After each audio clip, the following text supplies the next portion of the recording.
Y'all. Yeah. These two podcasters gonna get up in some trouble on the podcast tonight. Oh my God. We are.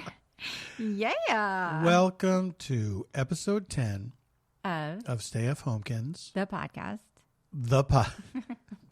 Well, we have to say Not what it the is. live stage review. Well, because, there could be a movie.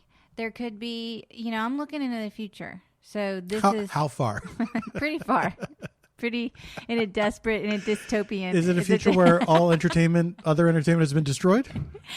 We might be looking down that road. Is this a time enough at last situation?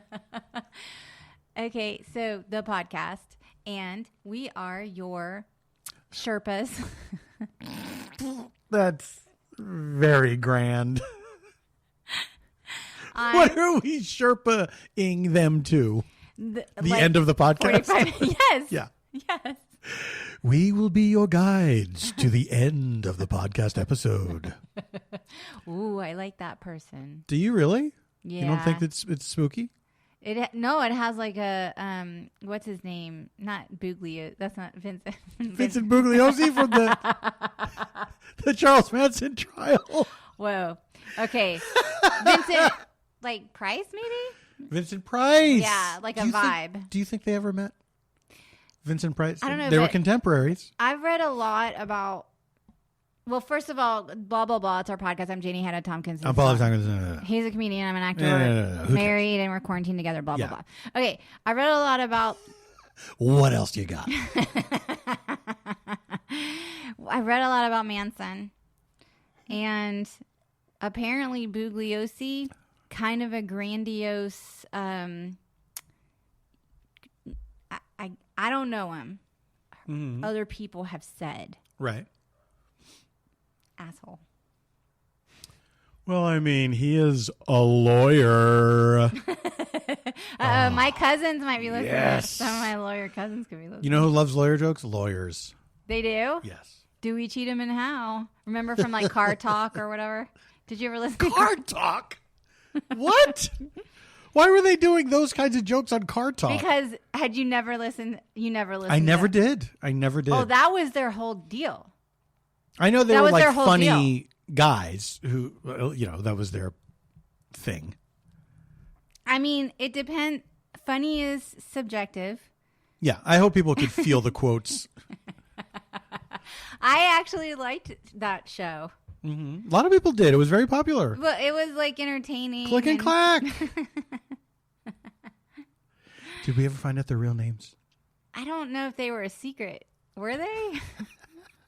I don't know. All I know is that they called themselves Click and Clack. Yeah, they were like brothers, and the best part of the show is like someone would call up, and they'd be like, "I've got like a 17-year-old Honda, whatever," and they're like, "Okay," and they're like, "Oh, the transmission's in the trunk or whatever," and they're like, "Yeah." And they're like, "It's making this noise," and they'd go like this, "Boo, boo, boo, boo, boo," and they're like, "Oh, you need a new conveyor belt." But wait, were the people making the noises with their mouths, or they were like, yes. Okay, it wasn't like they brought the phone to the car and made the noise. And like every time it'd be like, "You got to replace the fan belt," and it would be like, "Okay," and then the car would last for 17 more years. Wait, so they would do follow-ups with people? Well, because I could look. Maybe let's do it right now. I'll be Click and Clack. You call me up with your car problem. They had like accents. I'm not going to do that. It's racist. Like Jersey or New York or Boston or something. Boston accent. No, it might have been like more Jersey. One of the things that I think is good about this quarantine is that we're almost out of Boston accent No, we're content. not. We're not. Because we watched that. I know, that's what I'm saying. We're almost out. That's the last one. I think Defending Jacob is the last one. Yeah, and I'm sticking with that show because I need to know who did the murder. That's the only reason I'm sticking with that show, because I'm kind of like, come on, just tell me who did the murder. Like, they've got me. We've That's discussed. all I care about. We've discussed the twists. Oh, no one's doing. The only person that did a Boston accent in the whole show was the street vendor who had 3 lines. Chris Evans does it sometimes. All right, is he from Boston? Yeah. Is that why Yeah, he's yeah, like yeah. a producer on that show? Yeah. I have a message to Boston actors. Boston actors? Boston actors, if you're listening. Are you listening? Learn a new accent. Here's the thing. I can do another accent. I have another accent I can do. Mm-hmm. And I'm pretty good at this other one. Like, I even got like a call back from like a Fancy Pants direct. I mean, I got a call back. Like, he called me on the phone. Oh, that's right. Yeah. Because I did this other accent. Yeah. That's not why he called me. It wasn't about the accent. It was about my performance.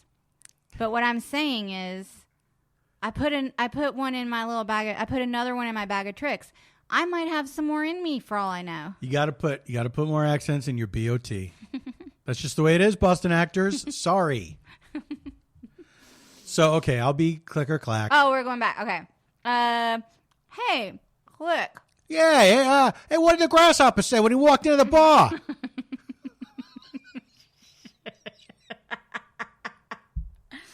We'll get to your problem in a second. Yeah, you know what he said? What? Oh, you got a drink named after me?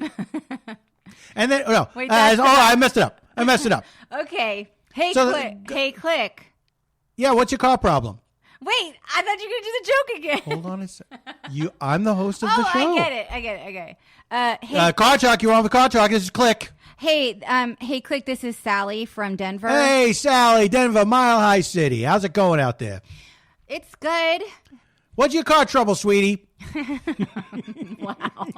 Okay. Okay, honey, just tell me your car trouble. Okay. Feels like a boundary violation, but Hey. Grasshopper walks into a bar. Okay, here we go. Bartender says, "Hey, we got a drink named after you." Uh-huh. Grasshopper says, "Oh, really? You got a drink named Sully?" Anyway, what's your problem? Do the noise. Wait a minute. It's not a noise. I have a 1992 Toyota Corolla, yeah. I could tell by the sound of your voice, yeah, that's what you had. And, Denver's got a lot of, like, mountains and hills. Okay, what's your problem, sweetheart? We got a lot of callers. Jesus Christ. I feel like I could file a suit against you for this. What? For what? I'm a funny guy. Me and my brother, we're funny. All right, okay. So the brakes don't work. I got the brakes don't work. I got the brake pads. I got the brake pads replaced. Nothing. And then I'm rolling down. Yeah. Yeah. Rolling down a mile high city. Yeah. So what do you think? Lay it on me. You know what it is? Lay it on me. Clack, you blink. Click.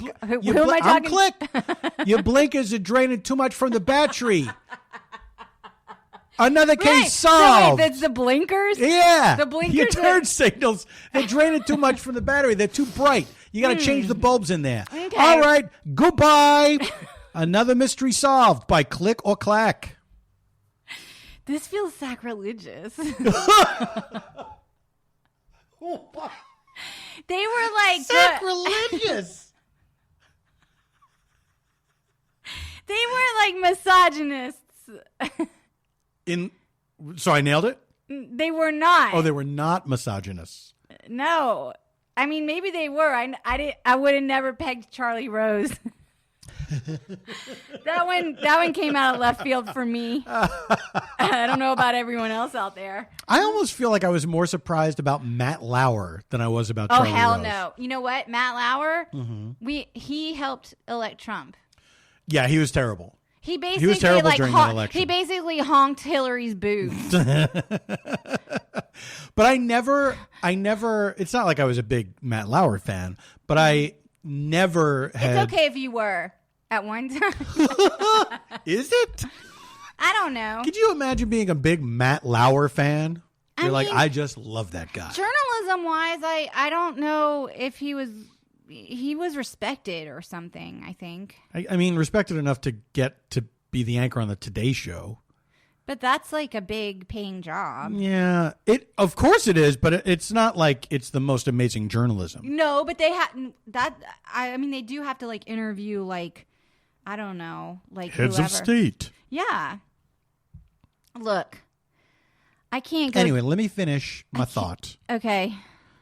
Matt Lauer, very surprising to me. Sure. Bill Cosby. Oh, wait. Is that what you were going to say? No, it's not what I was going to say. I was going to say Charlie Rose didn't surprise me as much, and I'll tell you why. Really? Because of the Royal Tenenbaums. What? He's in that movie? No, he's not. Oh. There is a scene in that movie where Gwyneth Paltrow's character goes on a Charlie Rose type show. It's clearly supposed to be Charlie Rose. Okay. And then afterwards, after her appearance on the show, she's in the dressing room, and the Charlie Rose character comes up behind her and starts massaging her shoulders. And I thought, does someone know that Charlie Rose is a creep? Someone knows it. Well, who wrote that? Wesley Anderson? Wesley! Is that not his name? The outlaw, Wesley Anderson? What's his Wes name? Anderson. His mother might call him Wesley. His mother, if she's mad at him. You're a big fan. I am a big fan. I have enjoyed all of his movies. I get why people don't, and they feel like I feel like there was a backlash, and then it was like a backlash where people just vented their feelings, where they're like, we don't like this guy. I don't have a problem with him. He does twee white rich people things. So what? I get it. You know what I'm saying? Like, yeah, I know. But ultimately, yes. So what about anything that you don't like? What's he supposed to do? You're supposed to write what you know. Well, yeah, I feel people say he makes the same movie over and over again. Some people say that. And it's like, I get that criticism. It's not the same to me. No, I don't think it's the same. And I'm surprised that I have been surprised at movies that he has made where I thought, I'm not going to like this one, and then I liked it. What do people want from him? That's my question when people like clap back. Well, I don't know what people want. I don't know if people want anything from him necessarily. Like, I don't know that people want him to change his style of filmmaking. I think they are saying that it's so uniform and it seems so white that it seems as if it like time has passed him by. You know, I see what you mean. I guess I just kind of like, but it is a personal taste thing. But there's so many filmmakers that have a stylistic signature. Oh, sure. That it is almost like I just don't even understand that criticism. Like, you either like it and it speaks to you, or it doesn't. Yeah. I mean, that said, I could go on a major rant about Quentin Tarantino. But like, yeah, absolutely. See, there it is. It's like you either like it or you don't, and there's some people that push a button in you no matter what. And I'm not saying that anyone's criticism of the uniformity of, Wes Anderson's casting color palette is not open to criticism. Of course it is. I feel like, I guess I know what he's going to do. He's got a certain style. Within that style, he does different things. Did he do Rushmore? Yeah. I liked that movie quite a bit. That movie really, when I saw it, like, I got like the soundtrack and everything, and I like laughed out loud at certain parts. And absolutely, you got a lull. Absolutely, I had a lull when the bees come into the door. Oh, are you? Oh, are they? Are they? These are my OR scrubs. Yeah. Oh, are they? Yeah. So funny to me. It's a great moment. I liked Quentin Tarantino's last movie, so I should just clarify when I was saying I was like gonna neg on Quentin Tarantino. But I think what bothers me about Quentin Tarantino, about that whole like, oh, you're supposed to like this, or if you like cinema, you're supposed to like this. You're supposed to not like this or that. Yeah. And then someone has a stylistic fingerprint. My whole thing is, I saw Pulp Fiction in the theater. I didn't respond to it in the way that other people did. I knew I didn't like it. It didn't speak to me on an emotional level at all, and also was offended by some of it. But what bothers me is that, like, as part of like the pop culture conversation, like, people are like, oh, well, you just need to see this movie of his, or you just need to see this movie of his. And then like I go down the road and I'm like, I'm telling you, I'm not I'm not his demo. Like, I did like the latest one, but that goes back to my Manson. So now we're back to Vincent Bugliosi. It always comes back to Vincent Bugliosi. Well, and also I just saw there was going to be a docuseries about Manson on, I want to say it was like USA coming up. I'd like to know something about this Manson guy. And I'm going down. I'm going deep. I'm going deep, and I'm going to watch it because I have to add it to all of my true crime, true crime stuff. Anyway, I'm just saying, like, that's the thing about Wes Anderson. Like, I mean, like, it's okay to like or not like art. It sucks when people are like, you have to like this or you can't like that. Yeah, I've never liked that approach from people where it's like, well, you got to watch this one. It's like, well, because usually the people that say that sort of thing to you are people that don't know you very well. Yes. And it's like, well, you don't know that. Why do you think this is going to change my mind? Like, we don't know each other. I don't like that much violence in a movie. Like, it separates me from any emotional experience. Like, it's like when people, it's like the same with like mole sauce. Like, I don't like mole sauce, and everyone's like, you just haven't had like a good mole sauce. And I'm like, I love when people do that with food. It's so crazy. It's like true in some respects, but I've like given mole sauce like a lot of chances. Do you know what though? I had that experience with wine. Well, that's different. I never liked wine. Crazy wide range of But here's why I never liked it. Is because the only wine I'd ever had as a young person, as a young man, was from M Bar. Was comedy club wine. Yeah. Where they put like a piece of saran wrap over the It was like vinegar. Like they were basically pouring you salad vinegar. Exactly. Yeah. And so it wasn't until years later we were out to dinner with some friends and they ordered wine and I tried it and it was so good. Well, it's funny. It's hard not to do wine in California. Like, it's such a part of the culture here. I wish people understood. It's so hard. The thing about like, I mean, I think that is true about like some foods and stuff. Like, you can like try to expand your palate. Like, sure. Like when people are like, "Oh, you have to like mole sauce," and I'm like, no, because like when I go to eat out at Mexican restaurants, I like the like green salsa. Can I tell you something? So. I don't like mole sauce either. You know what? People really like, and you know what's weird that I don't like it is because there's chocolate in it apparently, and I'm like a fanatic about chocolate. You are a chocoholic. I'm a chocoholic. I love chocolate so much. Like, that's my like desert island food. Anyway, to be fair, you're not a chocoholic. No, I am Why do you think I'm not? Well, because you like chocolate, but I don't think you're not eating it constantly. I would if I had. You know. You're saying you're a recovering chocoholic? I'm taking it one day at a time. Okay? Anyway. Are you a friend of M&W? What? It didn't work. You know, alcoholics are a friend of Bill W. Oh, yeah, but I always forget about that. Don't. What if he walks in here right now? Well, I'd give him some chocolate. We always save a seat for Bill W. At our family dinners. Oh, my God. All right. So, anyway, back to the topic at hand. Vincent Bugliosi. So, I read this book recently that said he was, like, kind of a jerk. And, like, and they basically were, like, saying, like, he put himself, like, in the middle. Like, that he, like, made things make sense in the trial the way he wanted the outcome to be or something like that. Right. Like the prosecution that he put on apparently was like kind of outlandish when it didn't need to be or something like that. Are you saying it was a circus? He created this. Yes, it is.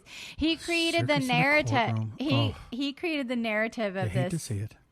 This and anyway, it was this book about like maybe the CIA was responsible. Look, I don't know. This book took me on this journey. The CIA was responsible for the Manson murders? Yeah. Like they did them.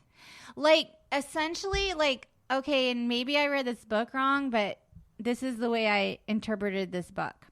Is that like basically like this guy was like saying that the CIA was doing all of this kind of like mind control stuff with LSD. Right. Like, and they were doing this thing like where they wanted to flood people with LSD to see if they could like program them to like do violence. Yeah, I did the same thing once. Go ahead.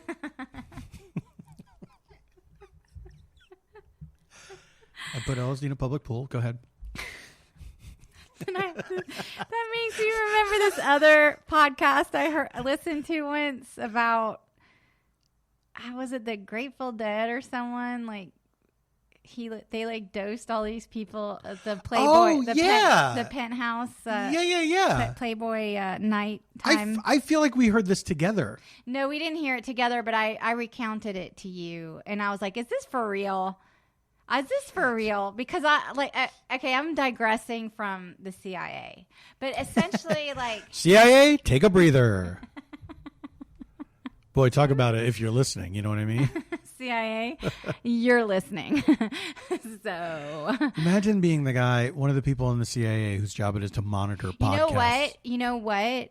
There's that movie that I loved. That movie. The one about like Pulp Fiction? No, they're like in Germany or something. Oh, The Lives of Others. That movie was freaking I love that movie. Awesome. That movie. Do you think it would hold up if we watched it again? Yes, I want to see it again. I want to see that movie again. It's called The Lives of... Okay, so back to Manson. So the CIA, they were like, we're going to see what happens when all these people take LSD. And so they like went to like Haight-Ashbury in the Summer of Love or whatever. Mm-hmm. And they were like going, monitoring all this shit. This sounds crazy. What? Were they giving people acid? I can't remember the book. Hey, friend, want to feel groovy? By the way. Peace and love. Hey, I just found some acid. I have too much now. Would you like some, my man? No, there was a whole chapter about this guy. There was a whole, I'm not kidding. There was a whole chapter about this guy who was like an operative who essentially like was that way. Mm-hmm. And he like had to grow his hair out and become groovy. And like, he couldn't find any information. I'm like butchering this guy's book. And by the way, I think it wasn't that long. It was like 3 months ago I read it. I'm butchering it, but like. Hey, have you heard the latest vanilla fudge? Groovy. Out of sight. Care for some paper drugs? So the whole thing was that they like kind of knew that that taking that much acid would break down like your humanity or mm-hmm. something. Although then you read about people who are like, no, I discovered my humanity or whatever. But like, because then I read this other book a long time ago that maybe even stuck with me more than this book, but like. It was Diane Cannon. Yeah, I knew you were going to say that. Memoir. Y'all. Okay. So Diane Cannon was married to Cary Grant, and mm-hmm. he was like totally obsessed with acid. Yeah. When he got older, he was obsessed with acid therapy, right? Yes. His like shrink would give it to him, but he was like a freaking preacher about it. Yeah. And he like wanted her to do it all the time. And she just didn't want to do it. Come on, Diane, let's trip balls. Ride with me on the Yellow Submarine.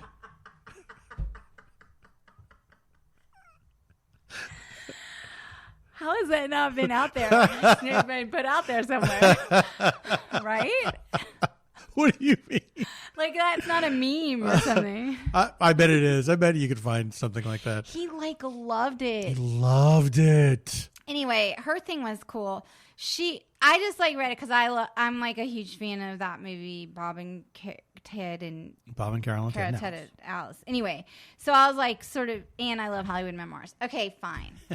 Fine. Is that what you wanted to hear? I like Hollywood memoirs. Fuck you. You finally got it out of her. Is that the Christian Bale? It was kind of that. Good for you. Good for you. Here's you. That part is underrated. Yeah. That's imitating the lighting guy. By the way, I've turned a corner on how I feel about that. Me too. Me too. I'm on Team Bale. I absolutely am. Because there's so much shit that goes on. There's so much shit. Here's the thing. if you are in a movie where you're spending so much time looking at tennis balls on a stick, or somebody just telling you, one of those movies? Yeah, like the robot's over there. Yeah, because that's when it happened, was on a Terminator movie. And so it's so many special effects, and you have to sell that stuff, right, in order for it not to be just completely awful. Right. That is absolutely the saving grace of movies like that, is if the actors are, it can make all the difference in the world if the actors are committed. I mean, like, he's one of absolutely. the best actors of our generation. So it's like, if you're having to stay in it throughout. I hear our neighbors. Oh, they have the windows open. What a scandal. They're talking to their dogs. If you have to stay in it in a weird movie like that, because you're acting against nothing sometimes. But even then, like, I think it's okay for actors to be grumpy. Like, like, he's probably working like freaking 14-hour days. They're trying to get the shot before they break for lunch or whatever. And then some idiot, like, during a take. We don't even know if this guy was like, I will switch teams if I find out like the person has an issue or something. Like, no. What I had heard was, be, like, challenged. No. This was like a high-ranking guy on the crew. He was at the DP, I think. Yeah, what did you hear? Tell me what you heard. That this guy had a history of doing stuff like that. Why? What was his thing? He's just a narcissist or something? Yeah, he just feels like exhibitionist. This is my job. I'm great, and I'm gonna do this. I mean, this is basically it's a lot of nothing. Of course, I don't know this guy. I don't even know his name, but I remember hearing at the time, like, oh yeah, this guy is notorious for doing that during shoots, like adjusting stuff during takes. I fully buy into the fact that there was a history leading up. Like, it didn't just come out of like Christian Bale being like a total loose cannon person. Yeah. I don't know Christian Bale. I mean, we've never heard any other rants of his. No. Although the same could be said of David O. Russell. But we do. Wait, David O. Russell's the one they caught on tape yelling at Lily Tomlin? Yes. How did he have a career? What's his deal? He made some movies that got big acclaim early on. His movies still get acclaim. What are they? What was the one before? He did Three Kings with with George Clooney. Where George Clooney punched him in the face. Behind the scenes? Yes, behind the scenes. Not in front of them. He did not punch him on camera. He didn't. No, he punched him because he's a jerk. You're saying he punched him because he was a jerk to George Clooney. One could be led to believe that he was a jerk. Vincent Bugliosi. Do you know? I don't think I ever told you this. I met him one time. David O. Russell. Yeah, Vincent Bugliosi. Well, I mean, he lived in Pasadena. I never told you I met Vincent Bugliosi. Wait, so I met David O. Russell. I was working on a TV show in London. Mm-hmm. And coincidentally, do tell. Coincidentally, fancy. One of my castmates, her boyfriend was coming over because he had scored, I think it was I Heart Huckabees at the time, and it was having its London premiere or something like that. Right. And so we got invited to the party. It was some screening or something. And we got invited to the after party at this hotel, and I went up to... Do you remember the hotel? No. It does not matter. Wasn't the Savoy? It was not the Savoy. Should have been nicer, David O. Russell. So I went up. I went up to see my friend and her boyfriend at this party. Mm-hmm. And then I was introduced to David O. Russell, who I said hello, and he said hello. And then we were left facing each other. Uh-huh. And I said, how are you enjoying your party? Uh-huh. And he just looked at me, and then he turned away. Then he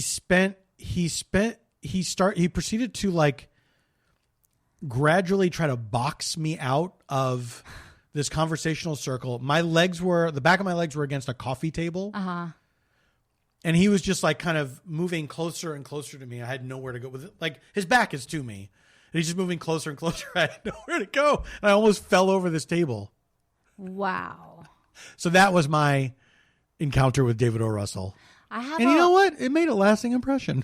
I have a lot of opinions about that. But I don't know if he listens to stayfhomekins. Look, if he's listening, David O. Russell, if you're listening. David O. Russell. I got mad beef with you. We don't like each other. You're listening. We don't like each other. We never will. But don't take it out on my wife. Come on, man. Wait, don't take it out on my wife. I've never met him, so. That's what I'm saying. He took it out on Lily Tomlin. But if he's listening, but by the time I saw him, he'd already taken it out on Lily Tomlin. Oh, it was after. He was just in a mood, man. He was in a freaking He was just 3-year mood. Hey, who hasn't been there where you're walking around screaming that Lily Tomlin is a cunt, opening and closing fake doors? Have you ever seen the video? Yeah, I saw it a long time ago, back when like viral videos were new. And I was like... Yeah, I saw that when viral videos were new. That's back when I thought that video of that girl who cuts her hair on her wedding night was real. That's right. That's right. Y'all, I was convinced that video of the girl who cuts her hair on her wedding night was real. Yeah. Like that, I've been fooled by some of those. That video like gave me like so many, like it pushed a button in me that was so emotional that like I must have seen that video maybe 2 or 3 times in my entire life, but I can like remember it. Like I just had like such I knew that person. I knew that broken train wreck person, and I couldn't escape from her in the video because I was watching the video like it was an accident on the road. Yeah. And I don't know. I'm just saying. That's when I saw the David O. Russell. Oh, you were a bridesmaid in how many weddings? I was a bridesmaid in like I lost count. I think it was a lot of weddings, like maybe 12. I was just one. Bonkers. Maybe like 30. I was just bananas. I was a middle-aged bridesmaid. Just in end of 2018 when we went to New Mexico for Paige and John's wedding. That's true. So, you were announced that way. I announced myself that way. That was a great wedding. I was like, it was a great wedding. I miss weddings. Yeah, let's not get into everything. I know. But listen, I just want to say. We're great guests. Young people? We're great guests. Post-vaccine, you'll want us there. Oh, post-vaccine, you'll want us there. You'll want us there. Like, we are so happy for you at the wedding. To all our younger friends, we're just letting you know. Or second marriages. Yes, our friends who are about to get divorced and will start a new relationship after COVID. Yes. I mean, why not? Hey, listen, weddings are the shit. I'm serious. I love a wedding. I do too. I was like a damn bridesmaid so many damn times. Y'all, I can't even with the bridesmaids. Y'all. Some of the bridesmaids going to get them some trouble at the reception tonight. I wish I'd gotten up into some bridesmaids trouble and booted them out. You never did? Well, one famous wedding among my Oh, friends. shit. I was very upset with a particular bridesmaid for the entirety of the wedding. When you were a bridesmaid? Yes, I was a bridesmaid. You were, so it was It was bridesmaid like the against war bridesmaid. of Northern aggression. It was bridesmaid. Listen, I can't even get into why she was like a nightmare. And no need. She was a bridesmaidzilla. She was a bridesmaidzilla. That shouldn't even be a thing. I don't operate like that. Like, I'm the chill one. Yeah. Like, I'm the one that's like, I got taken out of van. I got you. Like, here, just down this, take a shot. Like, this is just like. Inject this. Heat it up with a spoon. What if I were that bridesmaid? That's why I was in 12 weddings. I had the really pure shit. Really pure. Whatever. I'm just saying, like, I mean, I think I've hung up my bridesmaids Spurs. for now. I hope. I'm too old. Never say never. Oh, one last score, honey. What if you? It's like Ocean's. You gotta come out of retirement for one last score. Whatever. I don't know, y'all. I don't know. I like at some point I'm just gonna be. Yeah, I don't know. I've been in very few weddings. You're always asked to do the wedding.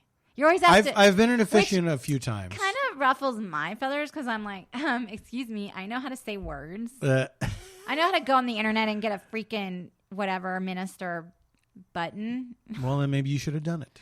I mean, because my freaking best friend asked you to marry him. Yeah. And I was a bridesmaid. Why wasn't I? This is like so.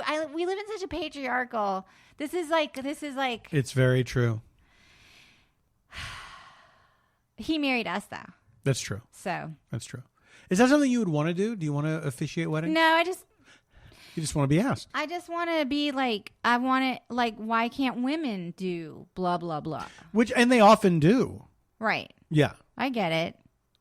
I'd rather have you. I mean, you're a master of ceremony. You are a master of ceremony. It's true. It's true. I'm an entertainer. You are. So I get it. I get it. You get it. But, you know, I'm standing to the side in taffeta. Cuckoo. I'm sweating my balls off in the fucking Dusty Rose.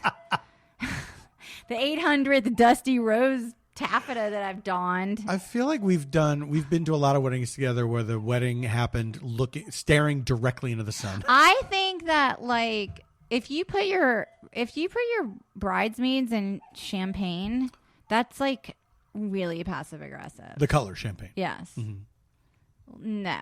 Agreed. It's very washed out color. Don't do it. It's not good for anyone. It's not. I don't think it's good for anyone. There's some listeners out there going like, oh my God, my bridesmaids wore champagne.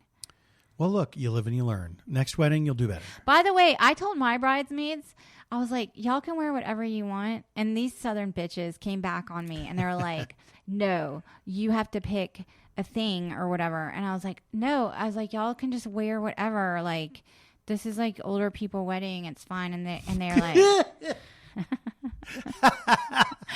I was a geriatric wedding. I was like, y'all can just whatever. And those Southern fucking cunts. Honey. I love them. They're my best friends from high school. But they were like, no, tell us, blah, blah, blah. And I was like, okay, fine. You have to wear like a sunshine yellow and go da. And they went and they did the full bridesmaid situation. They went to like David's Bridal and got the thing. Did they really? Yes. So they wore different dresses. You just had two. Yeah, there were only two attendants and like they got, I said, here's a color. Right. They're like, just pick something from David's Bridal or whatever. And that's exactly what they did. And then they did. And they picked their like silhouette or whatever. Right. And then I had two guys and they wore yellow ties. Right. Yeah. Because like we had like a color. We had our color theme. We had our colors. Yellow, red. Yellow and red. Yellow and red. It was like it was tomato red. It was tomato red, sunshine yellow. If you must know, how's your book coming along? Anyway, those Southern girls could not. And then they freaking fought at the... Can I say I get that, though? That they wanted just like a guiding thing. Kind of. But like with the middle-aged bridesmaid, I was like, you can wear black. And I took the note and I just did it. I just wore a black dress. Oh, there you go. And you know what? It worked out. It totally worked out. Yeah. Listen. They're still married. They are. They're in court together in Dallas. Right, man. Now that's cool. That's what I call marriage, Volume 7. They're in court together, and they're like, you know, I don't know. Dallas had like the highest number of cases. Like, did it really? The day before it was like the day after they opened or something. Ugh, okay. Yeah. Okay, guys, let's get it together. I don't understand why there's this patchwork quilt plan in a country where our borders are open to one another. Yeah. You get it together, everyone. Anyway, did I ever tell you, I think I told you, there was a wedding that I officiated where here's what people need to know about wedding planners is that Not my wedding planner. not your wedding. No, you had a wedding coordinator. Yeah.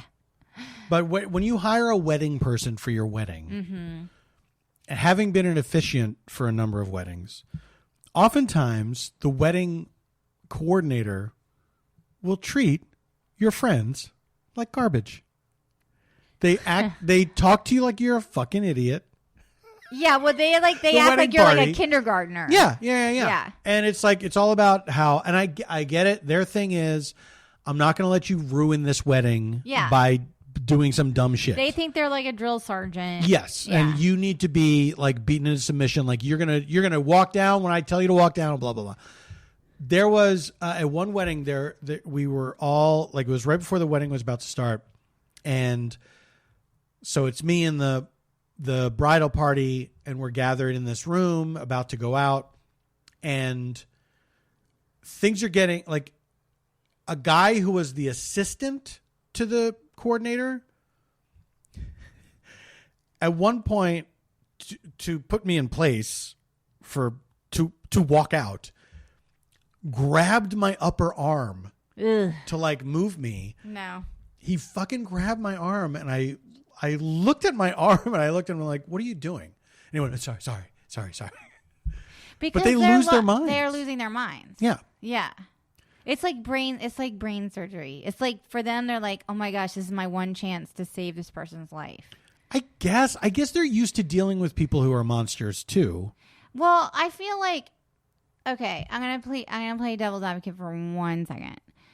I think that because the nature of like a wedding is supposed to be a one-time deal. And the conceit of the wedding, let's say. And there is all of this expectation around it that is impossible, by the way. Yes, of course. And there is just all of this like family drama going on. I mean, I just feel like it's such a heightened, it is sort of a fascinating ritual. Yeah. Because it is a very heightened situation. And you just like, you don't even know. You don't even know.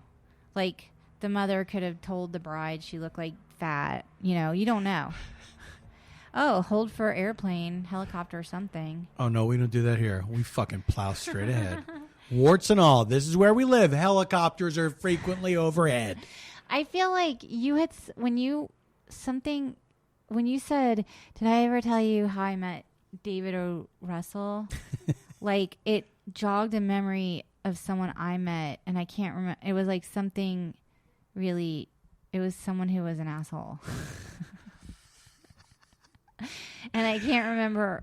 Now I've lost it. Like, Baby, I that's wanted a whole to say, other podcast. it might be our next podcast. I met an asshole. But I need to remember who it was. Or it was like some kind of asshole thing happened or something like that. And I feel like you need to. Do you know what I'm talking about? Maybe do you know? I bet it will. I don't know right now, but I bet it'll come to us immediately after we stop recording. Because I really wanted to say what it was. Who it was. Because you were like, I was like, oh, you met Vincent Bugliosi, and then you were like, no, and then it was David O. Russell. Oh, God, there was someone. It was something like that. I'm gonna think of it, and you know what? I'm gonna out them. Although we have some news, though. We acquired our first sponsor. Yes, we won't say who it is. Right, we're not gonna say who it is, but it'll be for next episode. Our right? next episode, we might Yes. have a little product to talk about. Isn't that fun? I can't wait. I want to welcome our new sponsor. I doubt they listen to this. I don't even know what was told to them to hop on this train. Fucking knows. Surely it's some like insane sales pitch to give us $5 to talk about. I don't know what they gave us, but whatever. It doesn't matter. That happened. That was a bright spot in the week. Yes. Even though we can't do it until next episode. That's right. So I hope everyone is on board. Maybe that'll be the episode I think of who the asshole is, and I can talk about freely on the. What if you realize you shouldn't talk about it? Look, it's okay for me to talk about David O. Russell. Because I'll never work with that guy. Well, if I realize I shouldn't talk about it, then I'm going to talk about it in such a veiled way that people are going to want to like ponder over who it is. Like in my last podcast, I talked about that audition story. And Veiled. Is that a clue? Was it Princess Jasmine? Princess Jasmine was a dick. She was a dick. I don't know. Why was Princess Jasmine such a dick? Guys, if you have questions about your car, which if it's not working, clack here. What was your accent? Was it Boston? What were you doing? It was a sloppy Boston accent. Yeah. Oh, it was? It was good enough. Are they Boston? Are they? I think they are Boston guys. I think they are Massachusetts guys. Okay. Yeah, I think so. I could be wrong, but I think so. You know what? I think that's ringing a bell. Like, I think that's ringing a bell. Are they from Brookline, where everyone is from? John Hodgman's from there, and the 800 other people are from there. Shout out to... Oh, I saw somebody try to do a side-by-side comparison of my calves and John Hodgman's calves. What? Yes. You know what? That's body shaming. We know they both have beautiful calves. Well, but whose were better? Yours were better. Well, of course, mine are better. What was funny to me though was there was a picture of John's legs where you could see his calves. Yeah. And then a picture of my legs, but it was my shins, which I don't. I feel like I should point. I didn't think I would need to point this out. I have a but question. Shins are not calves. Have your calves never been captured on photograph? No, I'm sure they have. I'm sure they're out there somewhere. I don't know. I mean, if they were that hard to... Are you saying we need to do a photo shoot for my calves? Yes. Why not? What? And then, you know what? I have no answer to that. And then You're absolutely right. John can try to do his in portrait mode. And then he's going to be all like, here's my portrait mode calves. And we're going to be like, you cheated. Those are portrait mode. Why don't we do portrait mode first? I don't understand. What? Wait, in this made up scenario, why is he getting the edge on us? On us. Because he thinks he has the better calves. This is making me uncomfortable. I don't To think... be fair, John has never said that. We are not our bodies. We are just in our bodies. We are not our bodies. We're just in our bodies. Which is unfortunate. That if we're you're stuck in my body. Anybody else not want to be in their body? Let's trade places. Why Freaky don't Friday. you love your body? Your body is healthy. You can walk on your legs. Your arms are strong. It's a great time to get into this. You can eat and breathe and walk and think. You have a good, solid body. I don't need you to body shame me. We have to wrap it up. Do you have any recommendations? Do we? We do. Yeah, we do. I guess I would recommend. I mean, I kind of butchered the guy's book, but he did write about how the CIA might have been. I don't know. The freaking Manson murder. When I say it out loud, it sounds cuckoo brains. That like he was that they were like programmable to do murder because they. I mean, look, it's not out of the realm of possibility, certainly. I think if you're in a cult, like you become programmable without the LSD. Yes, and I think that those people, I don't think those people were programmed by the CIA. I think they. No, but the CIA wasn't like necessarily like. They didn't plan it, is what I'm saying. They just gave him a bunch of acid and said, let's see what happens. They would like check in every 8 weeks and write them. How you feeling, murdery? Hello. What it is. They were like, Charles, how's it going? Like, Charles, how's it going? Hey, Charles. Good to see you. They were like, Charles, like, have you been... I mean, I know you got 25 blowjobs from this girl. From this smelly girl, but like, have you been able to talk her into stabbing someone 48 times? How are you and your filth family doing? Any murders in the offing?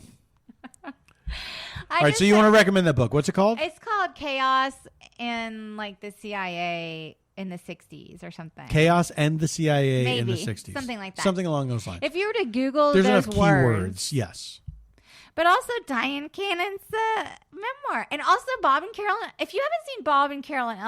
Ted and Alice. That's not even What the were name. you going to say? Bob and Carolyn, Alice and Ted, or whatever the name of the... It's Bob and Carolyn, Ted and Alice. Why won't you believe me? I'm just saying that I've seen that movie like 5 times. I think it is like so funny.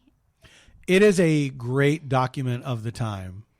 It's like more than that, though. Everybody like in it is really crazy, good. like nuanced. It's Yeah, like no, it's definitely worth watching. I don't mean it to say that it's like super dated. it is dated though. It is dated, but it's not. But that's not what's enjoyable about it. It's still an enjoyable movie.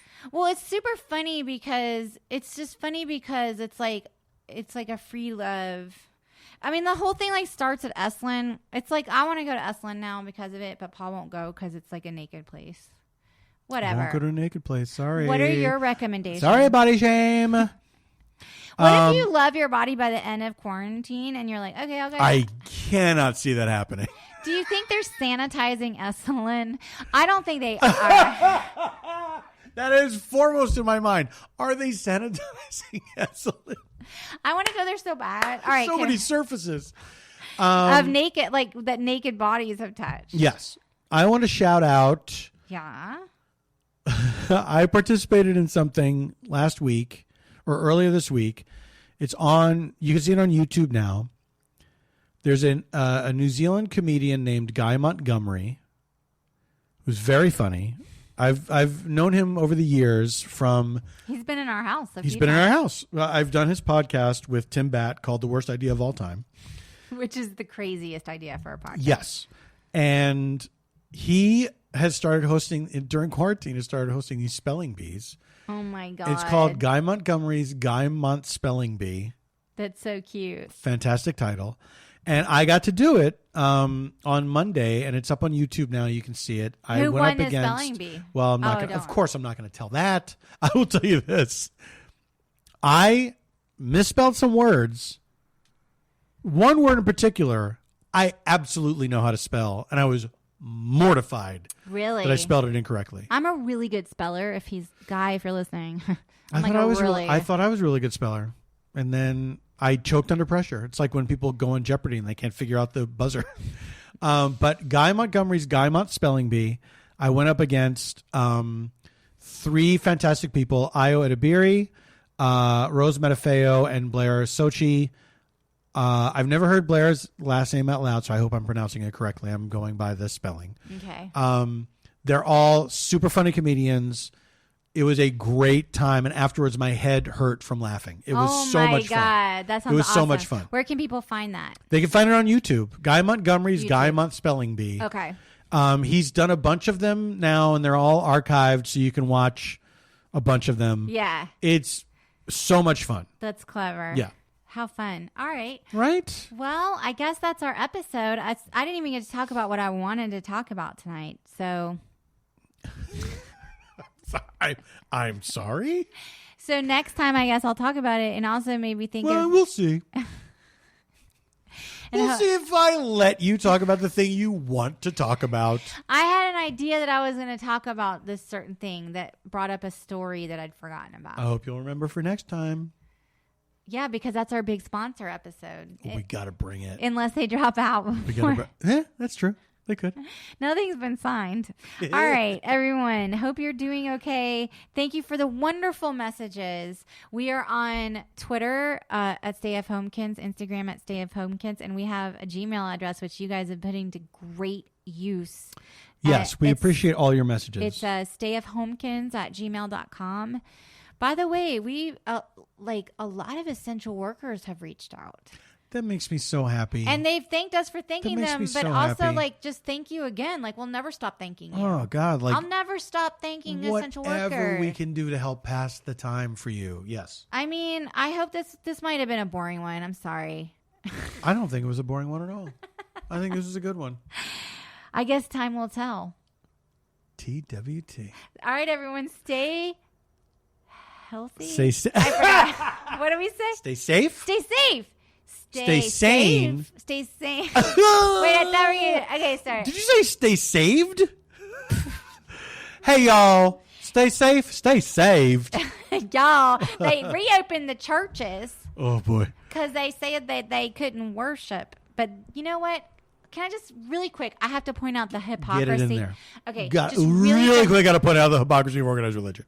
No, it's not just organized religion. It's this politicization of everything right now that really makes me want to kind of hurt somebody. I'm okay with it.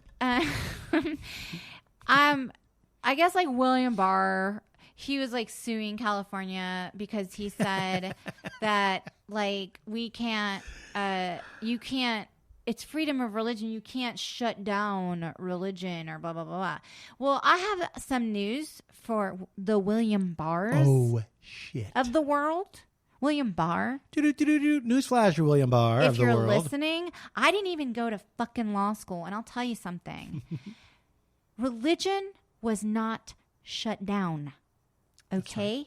It That's exactly never right. stopped. Yes. You could worship wherever the fuck that you wanted to fucking worship. It just had to be from a distance. You fucking moron. Yeah. All right, sorry. I'm losing my mind a little bit. It's the end of the Tito's. But let me just say something. Wait, so I don't want people to think you drank a whole bottle of fucking... I'm just saying, like, no one was She finished her infringing. drink. And no one was infringing on anybody's right to worship. No one was saying you're not allowed to be religious anymore. Yeah, no one was ever saying, like, you know what? If you're a Mormon, you can no longer be a Mormon in Stop America. believing that shit. You know, basically what they were saying is for this temporary period of time, it has to be from a distance because it's a public health issue and we're trying to save your life. And then people went to church and they got COVID. So Yes. It's all for show. Anyway, my point was something about the emails. Thank you. but her emails? Oh, thank you for the emails. If you're essential workers, Thank you for the emails. and even if you're not, we thank you so much for your kind messages. We were saying our sign off, and you thought I said something about church, but we were Stay saying safe. Stay safe. safe. Stay sane. Start and over. Stay safe. Stay sane. And stay stay home. home. You finally got it right. You were always messing up the end because you would say stay inside. Why are you doing this? Turn it off. What? Turn it off. What? Stop. Paul, stop touching that.